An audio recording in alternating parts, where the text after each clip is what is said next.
Tonight, an accused car thief critically injured, his Bray Park joyride coming to a crashing end. The government promises billions for Sunshine Coast Rail, but just how far will the money get commuters? A text message twist in a double murder probe as the hunt for the bodies of two men intensifies. The tertiary education sector set for sweeping changes, what it could mean for students. Bulk billing clinics closing at an alarming rate, the parts of the southeast where it's almost impossible to find one. And a 120-year-old maritime mystery solved, the accidental discovery off our east coast. Live from Brisbane, 7 News with Samantha Heathwood. Good evening. An alleged car thief is fighting for life in hospital after his hooning ended in a horror crash at Bray Park.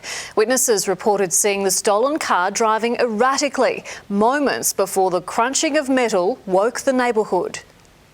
Collision course on a suburban street. We just heard the horn. It was just going off because they collided. Two cars in Bray Park crumpling under the force of the impact. One was allegedly stolen and speeding, the other innocently parked. The white Toyota Prado was spotted hooning across neighbouring suburbs. Apparently it was swerving around the corners going like 90 down here. Moments before witnesses say it veered onto the wrong side of the road before ploughing head-on into the ute. Had a very loud bang and screech. The car was obviously in park and handbrake on and slid 15, 20 metres. 18-year-old Riley Street had only just borrowed the car from his grandparents after losing his own in the floods 3 weeks ago. I'm pretty disappointed, but I mean, things happen for a reason, so you just got to move on. Two cars written off in the space of a month through no fault of his own. Police are keen to speak to anyone who saw the Prado driving erratically before the crash. The alleged car thief was brought here to the Royal Brisbane and Women's Hospital in a critical condition. It's not what you want, but you know, when you bring those things upon yourself, it's bound to happen. He is yet to be questioned. Police charges, perhaps the least of his worries. Garth Burley, 7 News.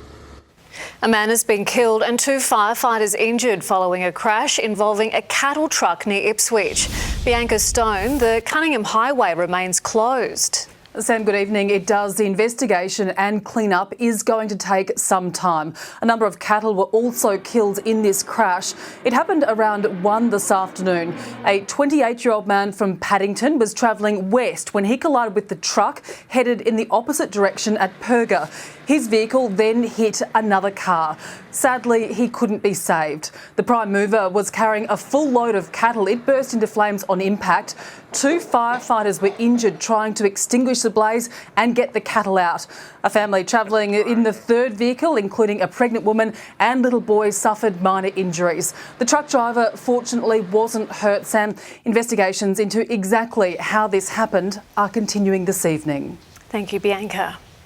Well, there were hopes it would be a key Olympic legacy project. Instead, the Sunshine Coast rail line remains in doubt. The state government has announced it'll complete stage 1 to Caloundra by 2032, but it needs Commonwealth support.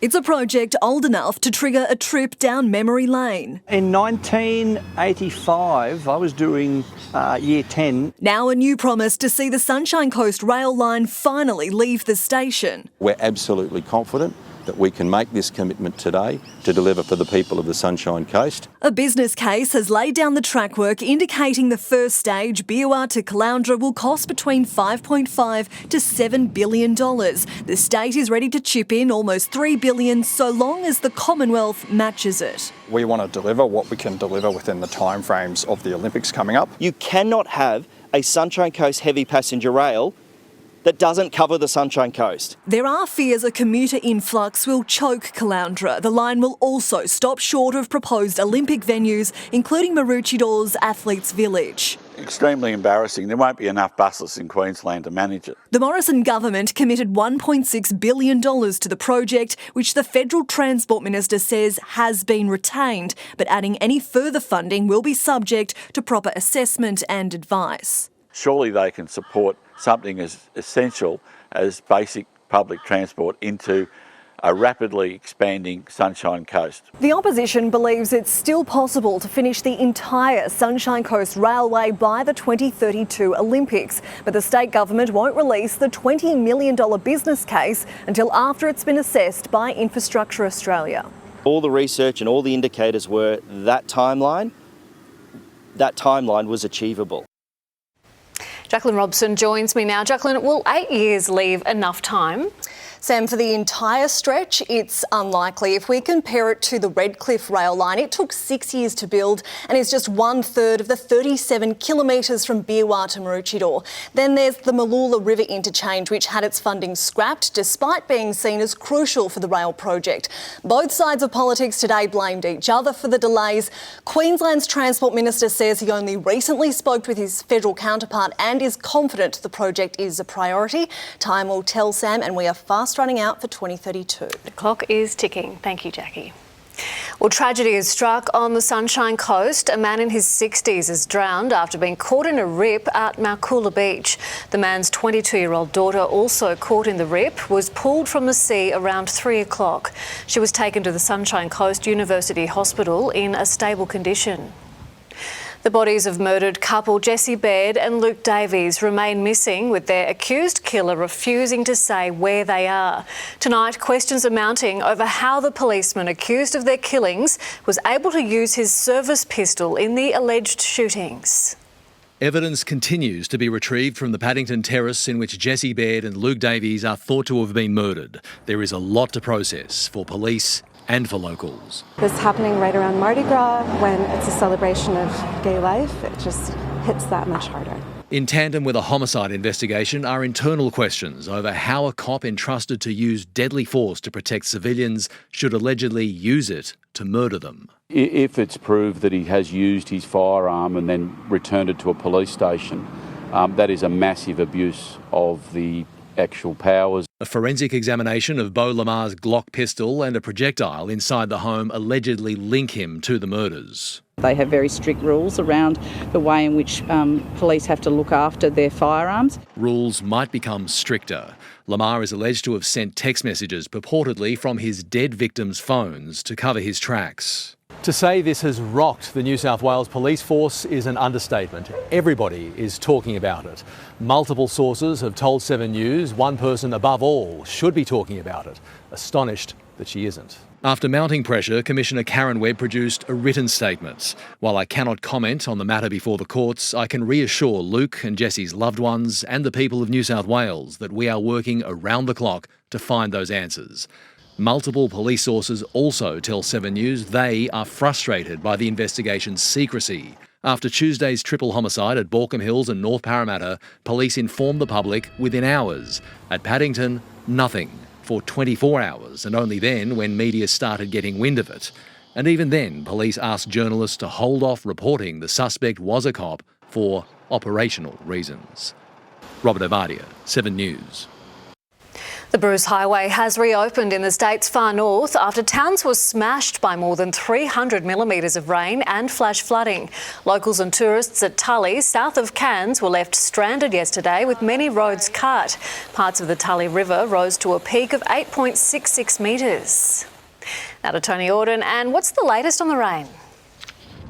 Sam, thankfully that heaviest rain has eased in the north, allowing the flooding in those rivers to ease back. And for the southeast, after a cloudy and grey Saturday, well, we're down here at Manly at the moment and have had beautiful blue skies for the last couple of hours. But as we head to the radar, there are still a few showers through inland parts of the southeast.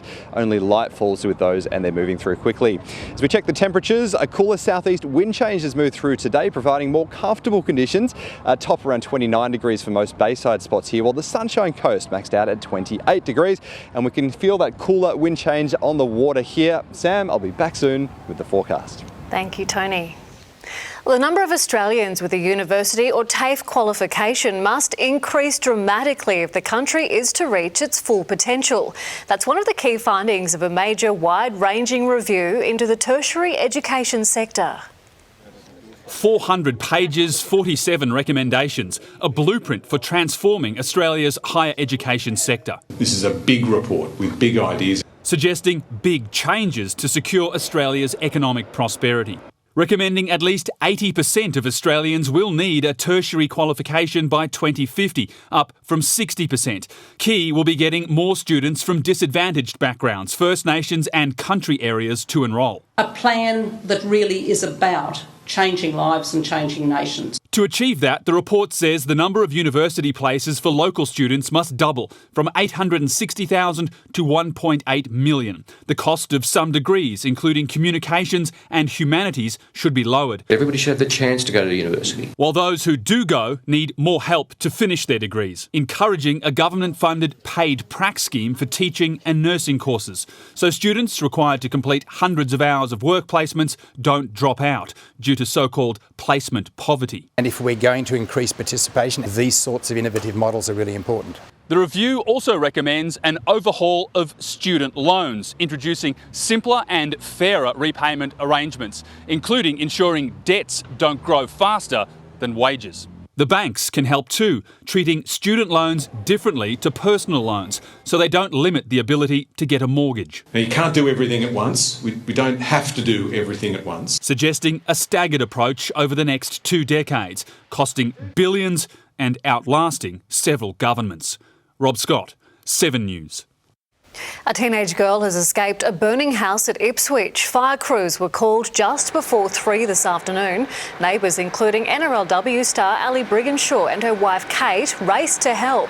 It's believed the fire started in a bedroom. Fortunately, I believe the house has suffered probably around about 80% worth of damage, a fair substantial amount of smoke and heat damage as well. Paramedics kept a close watch on fire crews in the searing hot conditions. Police have declared a crime scene. At this stage, the blaze is being treated as suspicious. Fire crews also battled to save a home in Tingalpa overnight. No one was there when the blaze broke out just before 7, but 2 dogs and a cat were inside. Crews attempted CPR on one of the dogs, but sadly none of the pets survived. The fire was ferocious. Part of the roof collapsed.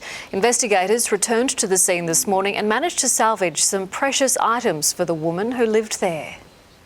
Authorities in Victoria have just issued a new emergency bushfire warning, with fears a major blaze burning northwest of Ballarat could spread to other communities.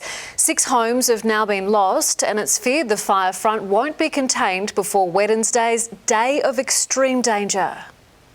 Still out of control 4 days on, slowing down but impossible to extinguish before a potentially catastrophic fire risk day arrives. Any notion that the fire will be put out before Wednesday is just not feasible. That's when temperatures and winds will soar again. More danger after at least 6 houses were destroyed in these blazes, plus sheds and countless kilometres of fencing west of Ballarat. 18,000 hectares of forest and farmland gone so far. A bit of a quieter, more subdued weather today and tomorrow, which sees firefighters taking the opportunity to get the upper hand with containment strategies. Colleen O'Brien and her family returned to their 150-hectare property today to check on 48 brumbies they had to leave behind. But when they fled, they were fully loaded. We left with 13 horses, 3 dogs, 2 cats, 3 guinea pigs, 2 teenagers and 2 goats, and that was as much as we could get out. Oh, it's all behind us now. It's just heartbreaking. You just don't. It's very surreal. You don't think this will happen. Residents have been told to prepare to evacuate if Wednesday's conditions are classified as catastrophic. It's feared it will be our highest fire risk day in 4 years. Paul Dowsley, 7 News. Australia has backed American and British strikes on more than a dozen new Houthi targets in Yemen. Underground weapon and missile storage sites, as well as radars and a helicopter, were among the targets as explosions peppered the night sky. The US is also warning of an environmental disaster after Houthi rebels struck a British cargo ship in the Red Sea, causing an oil slick. Donald Trump's seemingly unstoppable march to the Republican presidential nomination has taken another step forward. He easily beat his one remaining challenger, Nikki Haley, in South Carolina. And while she's vowed to continue her campaign, Trump is now shifting focus. South Carolina, polling places shut at 7 p.m. By 2 minutes past, CNN projects that Donald Trump will win the South Carolina Republican primary. News organisations had called it. This was a little sooner than we anticipated. And symbolically powerful. He beat his only remaining Republican rival in the state where she had served as governor. I want to congratulate Donald Trump on his victory. 4 states have now voted. Trump has won them all. Oh God, I'm just high. I don't drink, I don't do drugs, and I'm so high right now because Trump is our man. The 77-year-old's grip on America's conservative side of politics growing.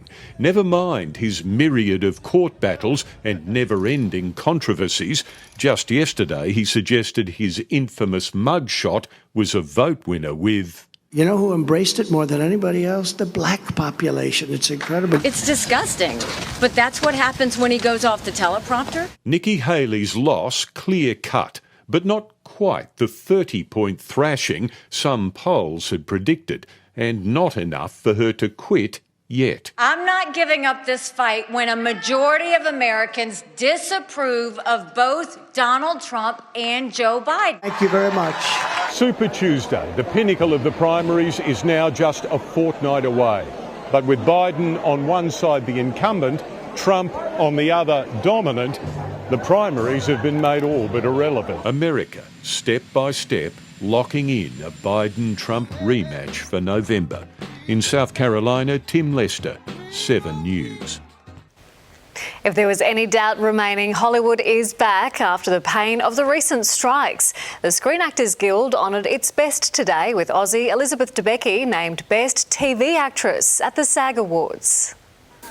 Only Hollywood can make a car park look good. The pre-red carpet sparkle as these stars parked the union troubles of the past for a night of celebration. After going through a very difficult time with the strike. A long award ceremony made easier for some and tricky for others. I forgot my glasses. After playing Princess Diana in The Crown, Elizabeth Debicki is happy to be herself again. Do you know what? I've been slowly working my way back into my Australian accent. And before long, everyone heard it. Elizabeth Debicki, The Crown.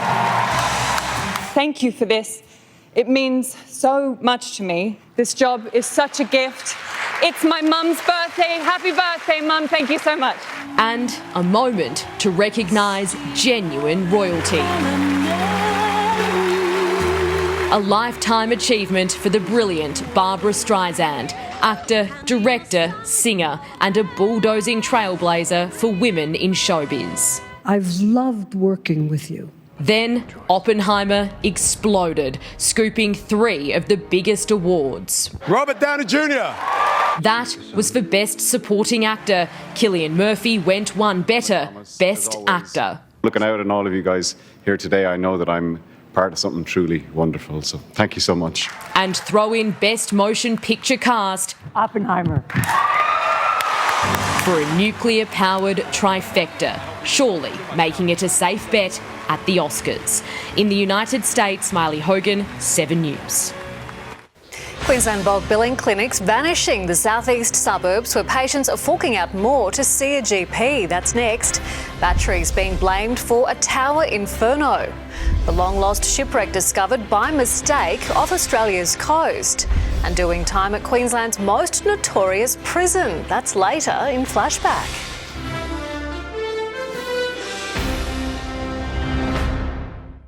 In 7 News, scandal at one of the southeast's biggest hospitals. Patients dead, families kept in the dark.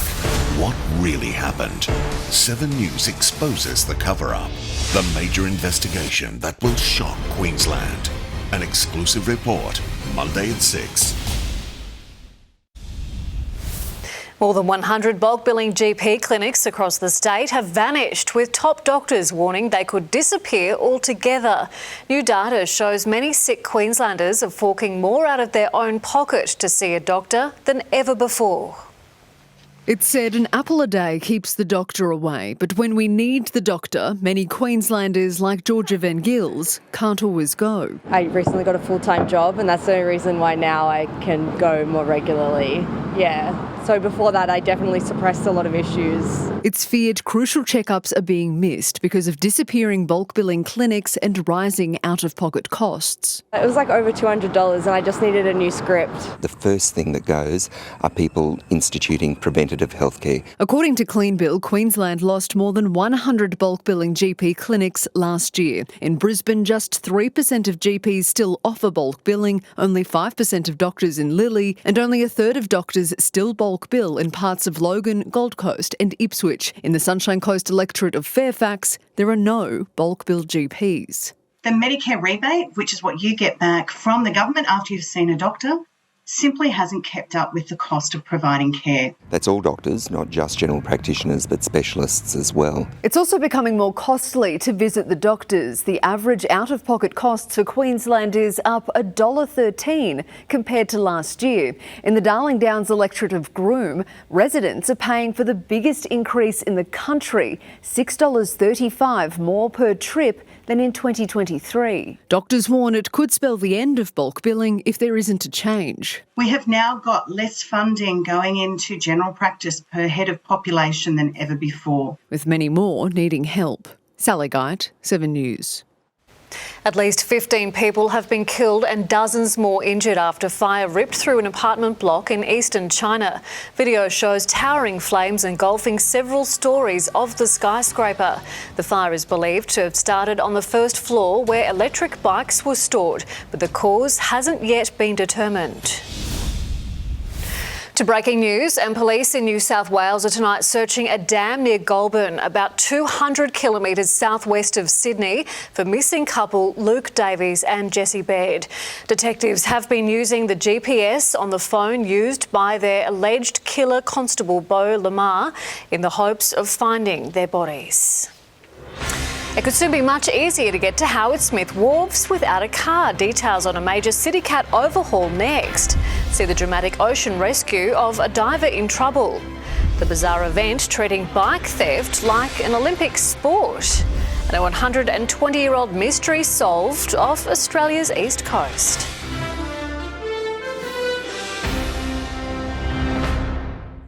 Escapes, riots, protests. Boggo Road was hard time. It's a cesspit. But why is the public still locked out? Flashback coming up soon. It could soon be easier to get to Howard Smith Wharves by ferry. Lord Mayor Adrian Trinner has revealed plans to boost CityCat services if the LNP is elected. There'd be stops at the popular Riverside precinct from Easter, with the CityCats to run until midnight on Fridays and weekends. That means people will be able to get upriver, downriver from Howard Smith Wharves, enjoy a great night out here and then get the CityCat home. A Labor spokesperson questioned why it's taken 2 years to make the change, while Greens Lord Mayoral candidate Jonathan Sriranganathan says it stinks of special treatment for the LNP's developer mates. The LNP is also proposing a fully electric or hybrid ferry to operate the Cross River service between Bulimba and Tenerife. A would-be book thief had to be rushed to hospital on the Gold Coast overnight after smashing a library window. The man in his 20s kicked in the glass panel at the Nerang Library at around 7 o'clock. He then fell through it, badly lacerating his arm. He was taken to hospital in a critical but stable condition. The man has not been charged at this stage. Kyiv claims to have struck a Russian steel plant on the second anniversary of the invasion. Video shared to social media shows a large fire erupting after the first blast. The site, 400 kilometres north of the Ukraine border, is said to be responsible for nearly a fifth of Russia's steel output. It's now 730 days since the start of the war, and Volodymyr Zelensky still insists his country will be victorious.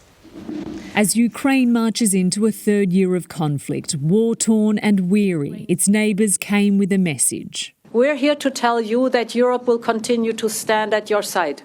for as long as it takes. There will be a free and sovereign Ukraine. Still wearing the battle scars, this airport north of Kyiv stands as a reminder of Russia's unrelenting assault. Back where the war started 2 years ago to the day, the Prime Ministers of Italy, Belgium and Canada united in defiance of Vladimir Putin. We will continue to stand with Ukraine and continue to ensure that Russia does not win this war.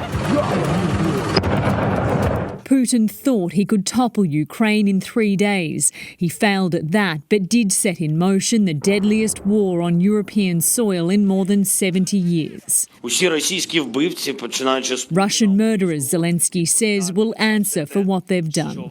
But to make Russia pay, they need Western support. And for now, America's critical multi-billion-dollar aid package is stalled in Congress. Where does this end? Very simple. Putin cannot be allowed to walk in, invade a democratic neighbour and be rewarded for doing so. The outcome of this conflict is still unknown. The forecasts are sobering. And to win, this wartime leader will need to once again muster confidence in Washington and the will to fight at home. In London, Ashley Mullaney, 7 News. We have video tonight of a dramatic rescue. A diver in her 30s had to be winched from the water after getting into trouble. The delicate operation taking more than an hour.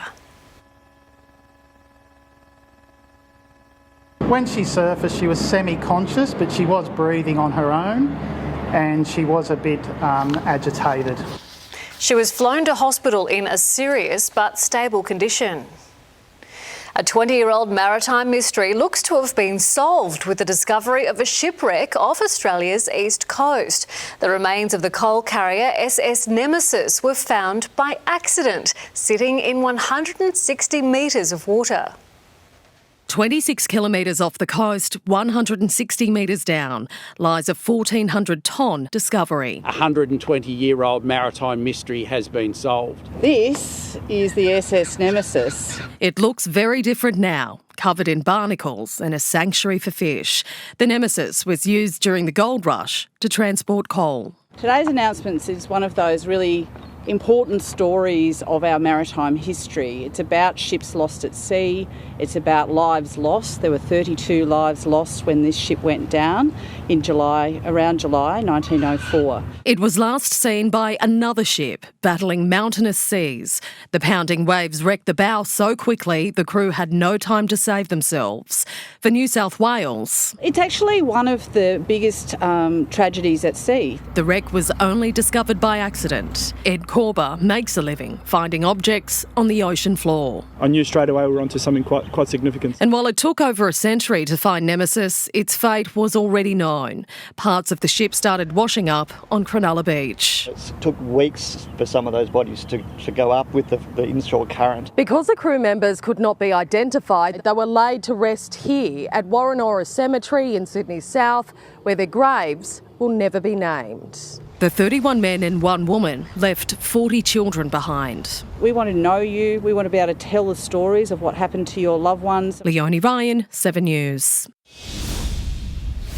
To breaking news, and 3 teens have been arrested after a crash at Alexandra Hills. Garth Burley, what happened? Well, Sam, the car, which is believed to be stolen, veered off the road and slammed into a power pole. I'll just get my cameraman to pan around. You can see that the power pole is teetering there, and the stolen car, which is believed to be responsible, is there nearby. And now we know that 3 teens then tried to run away from that scene. Police have now confirmed that they have been arrested, 2 boys and a girl. But as a result of this power pole being down, there are ramifications for a lot of people around this area. Close to 100 homes are without power. Those teenagers, as we go to air tonight, have yet to be charged. Sam. Garth Burley at Alexandra Hills. Thank you, Garth. Well, car mirrors smashed and punches thrown, what sparked this wild brawl outside an Airlie Beach bottle shop. Caught on camera the moment a car is sideswiped. And Katy Perry rocks a private Aussie show.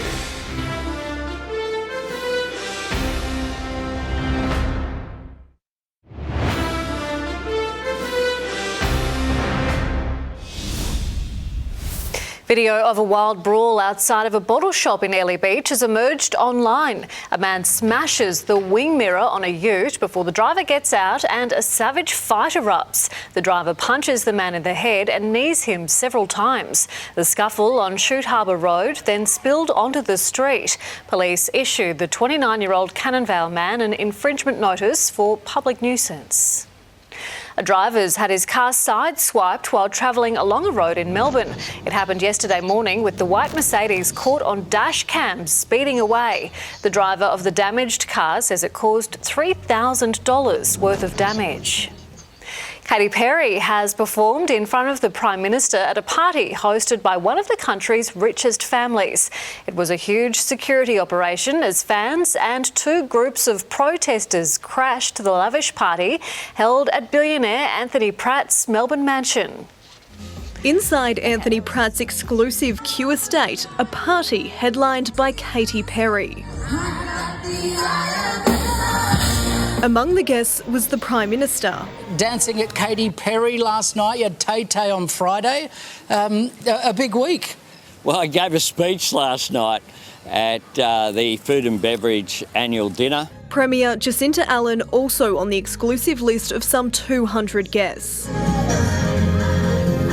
The pop star was reportedly paid around $2 million to perform some of her biggest hits. Outside, there were fireworks. Fans partied at the fence, trying to catch a glimpse of the star. Now put your hands up.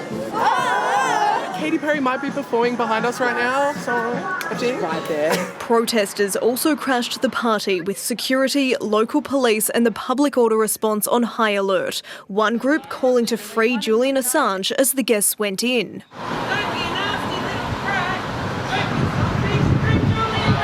A second group of pro-Palestine protesters abused the guests as they left. Enjoy yourselves, you Katy Perry is the latest A-lister to perform in Australia after Taylor Swift and Pink.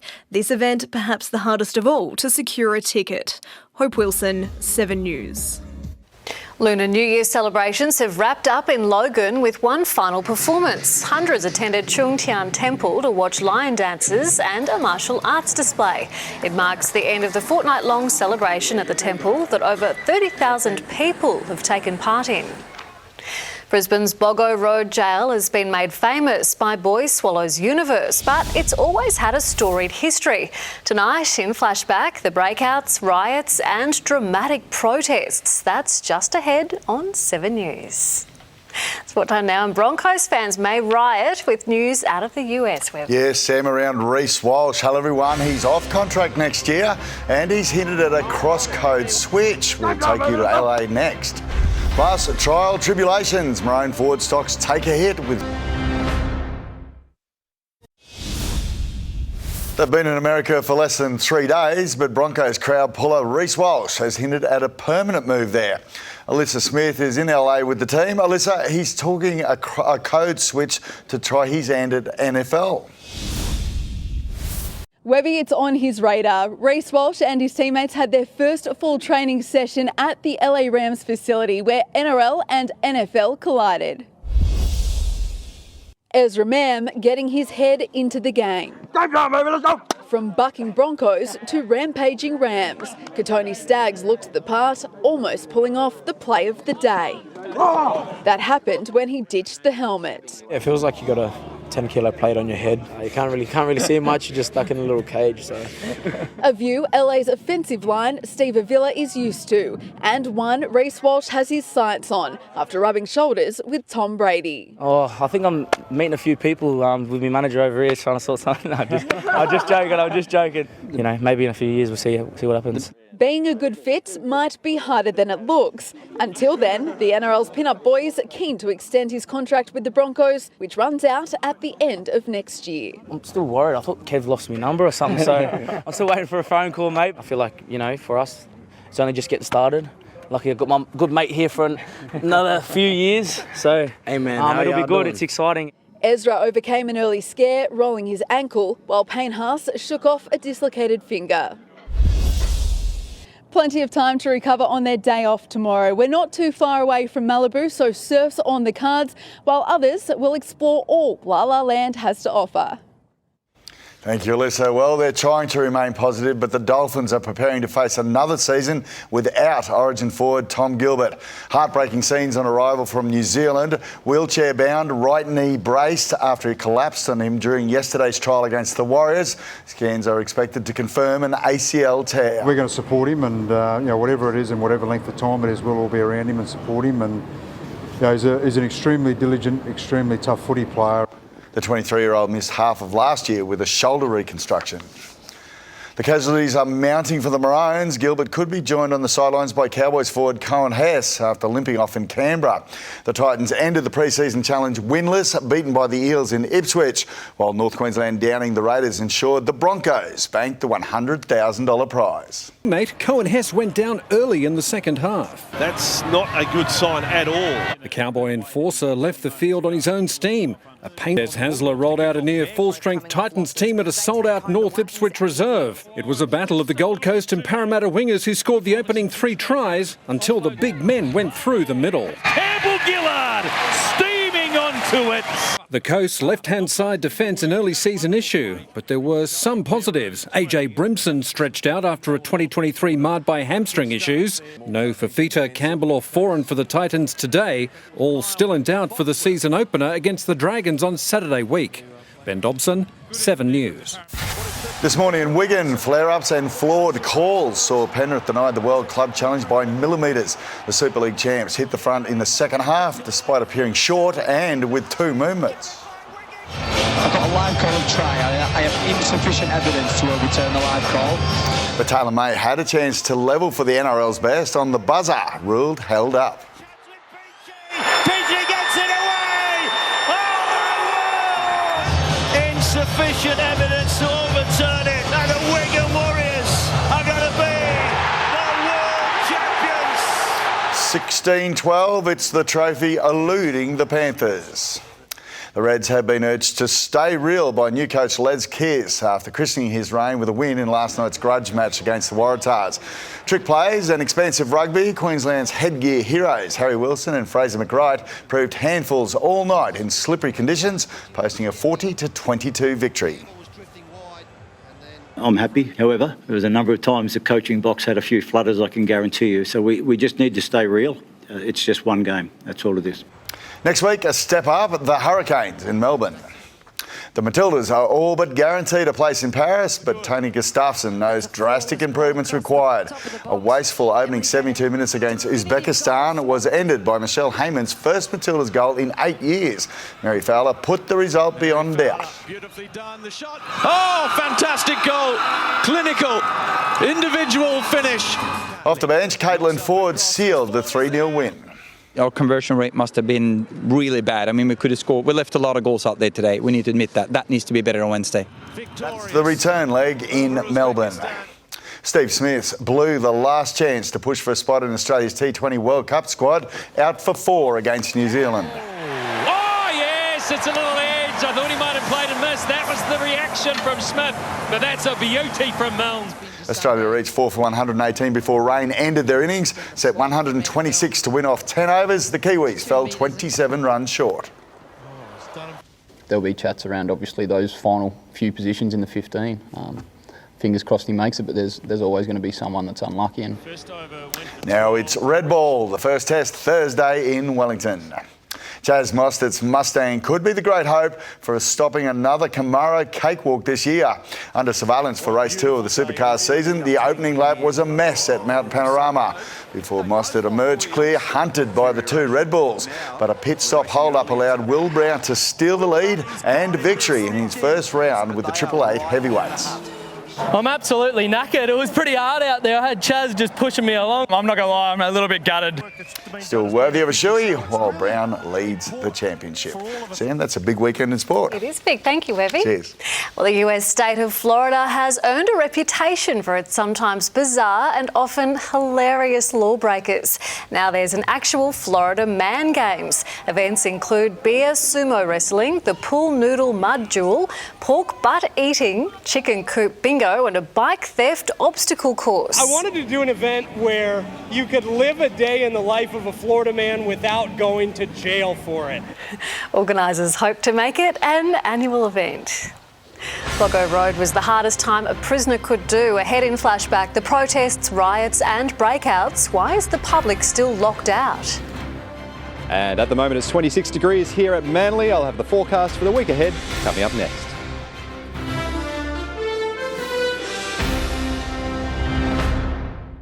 On 7 News, how 2 Harvard-trained doctors are turning the battle for weight loss on its head. No surgery, no anaesthetic, no medication.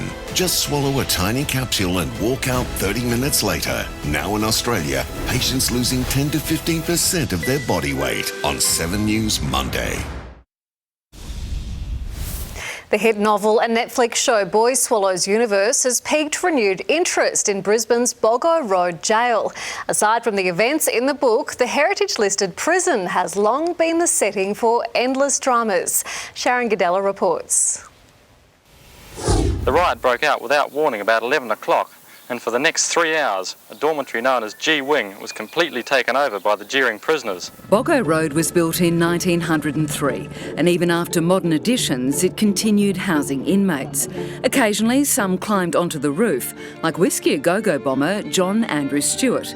Others to protest conditions. I'm prepared to die if it gets some changes! In 1988, inmates spent a week on the roof demanding an inquiry.